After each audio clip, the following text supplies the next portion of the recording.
Hello everyone, welcome to learning redefined.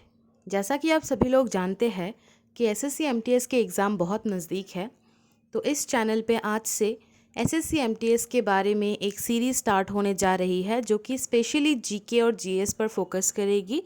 तो अगर आप एसएससी एमटीएस के कैंडिडेट है, एक एस्पिरेंट है, तो ये सीरीज़ आप ज़रूर फॉलो कीजिएगा। इससे आपके जीएस और जीके में बहुत ज़्यादा इम्प्रूवमेंट आएगा। सारे वीडियोस बिल्कुल स्टार्टिंग से अंत तक ज़रूर देखिएगा और इनके जो नोट्स हैं मैं अपने टेलीग्राम चैनल पे अपलोड कर दूंगी, जिससे कि आप वीडियो देखने के बाद अगर आपको रिवाइज करना होगा तो आप वहाँ से कर सकते हैं। टेलीग्राम चैनल का लिंक मैंने डिस्क्रिप्शन बॉक्स में दे रखा है, तो वहाँ जाके चैनल को ज्वाइन कर लीजिए। और बिना बात करते हुए अभी शुरू करते हैं।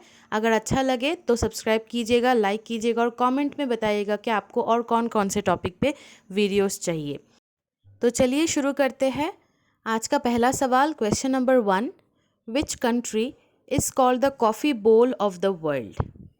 किस देश को विश्व का कॉफ़ी बोल कहा जाता है? And the correct answer is Brazil.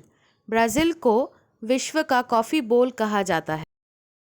Question number 2, which of the following was the precursor of Indian National Congress? निम्नलिखित में से कौन भारतीय राष्ट्रीय कांग्रेस का अग्रदूत था? And the correct answer is Indian Association. Indian Association भारतीय राष्ट्रीय कांग्रेस का अग्रदूत था। Question number 3, which human body part can well be called the chemical factory of our body? मानव शरीर के किस अंग को हमारे शरीर की रासायनिक फैक्ट्री कहा जा सकता है? And the correct answer is liver. Liver को हमारे शरीर का रासायनिक फैक्ट्री कहा जा सकता है।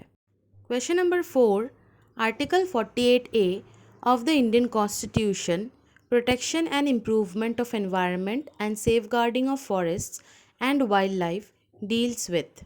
भारतीय संविधान का अनुच्छेद 48A पर्यावरण का संरक्षण और सुधार तथा वनों और वन्य जीवन की सुरक्षा से संबंधित है। And the correct answer is the directive principle of state policy. Question number 5, what is the position of the earth when it is at the greatest distance from the sun?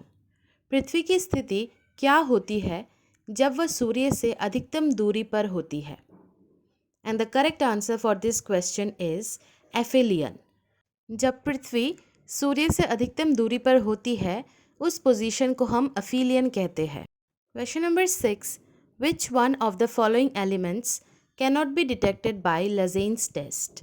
निम्नलिखित में से किस तत्व का पता लेजेंस के परीक्षण से नहीं लगाया जा सकता है? And the correct answer is F. F मतलब फ्लोरीन। फ्लोरीन का पता लेजेंस के परीक्षण से नहीं लगाया जा सकता है। Question number 7, in which of its session did the Indian National Congress declare Purna Swaraj as its specific goal? भारतीय राष्ट्रीय कांग्रेस ने अपने किस अधिवेशन में पूर्ण स्वराज को अपना विशिष्ट लक्ष्य घोषित किया था? And the correct answer is Lahore session 1929। Lahore session 1929 में पूर्ण स्वराज को अपना विशिष्ट लक्ष्य घोषित किया था भारतीय राष्ट्रीय कांग्रेस ने। क्वेश्चन नंबर 8, पृथ्वीराज रसो वॉज रिटन बाय। पृथ्वीराज रसो किसके द्वारा लिखा गया था? And the correct answer is चांद बरदई। पृथ्वीराज रसो चांद बरदई द्वारा लिखा गया था। Question number 9, which among the given deserts have been named after the phrase the great thirst? दिए गए रेगिस्तानों में से किसका नाम द ग्रेट थर्स्ट वाक्यांश के नाम पर रखा गया है? And the correct answer is Kalahari desert. Kalahari desert का नाम द ग्रेट थर्स्ट वाक्यांश के नाम पर रखा गया है। Question number 10, among the biotic components of the ecosystem the producer system is. पारितंत्र के जैविक घटकों में उत्पादक तंत्र है। And the correct answer is green plants. Question number 11, Rajrappa is situated on the confluence of which rivers? Rajrappa किन नदियों के संगम पर स्थित है? And the correct answer is Damodar Bhera. Rajrappa Damodar Bhera नदियों के संगम पर स्थित है। Question number 12, the constitution of India came into force on. कब भारत का संविधान लागू हुआ था? And the correct answer is 26 जनवरी 1950। 26 जनवरी 1950 को भारत का संविधान लागू हुआ था। Question number 13, in India maximum amount of rainfall is receive from. Bharat में सर्वाधिक वर्षा कहाँ से प्राप्त होती है?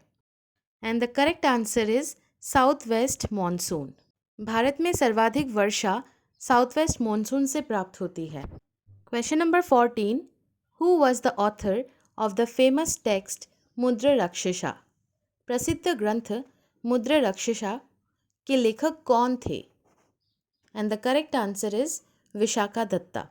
मुद्रा रक्षसा के लेखक विशाखा दत्ता थे। Question number 15, the Andaman group of islands and the Nicobar group of islands are separated by which one of the following latitudes.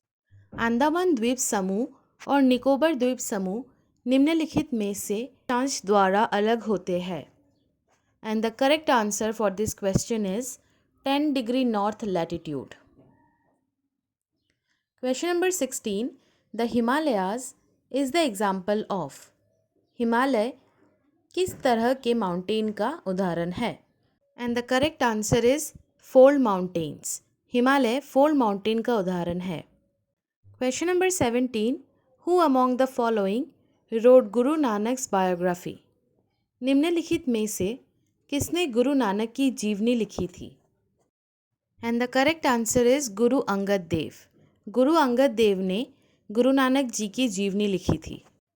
Question number 18, which article of the constitution of India deals with the pardoning power of the governor. Bharat के संविधान का कौन सा अनुच्छेद राज्यपाल की क्षमादान शक्ति से संबंधित है? And the correct answer is article 161। Article 161 Bharat के संविधान का ऐसा अनुच्छेद है जो राज्यपाल की क्षमादान शक्ति से संबंधित है। Question number 19, Begum Hazrat Mahal is associated to which of the following revolts of India. Begum Hazrat Mahal Bharat की निम्नलिखित में से किस विद्रोह से संबंधित है? And the correct answer is sepoy mutiny 1857। Begum Hazrat Mahal sepoy mutiny 1857 से संबंधित है। और आज के वीडियो का last question, question number 20, which of the following industries is not included in the 8 core industries of India. निम्नलिखित में से कौन सा उद्योग भारत के 8 प्रमुख उद्योगों में शामिल नहीं है? And the correct answer is cotton. Cotton 8 प्रमुख उद्योगों में शामिल नहीं है। वीडियो में बस इतना ही। मिलेंगे अगले वीडियो में और कुछ क्वेश्चंस लेके। इस वीडियो को अच्छे से रिवाइज कीजिए। And if you like my content, subscribe to my channel, like this video and comment down below what topic you need. I will meet you in my next one. Till then, bye bye.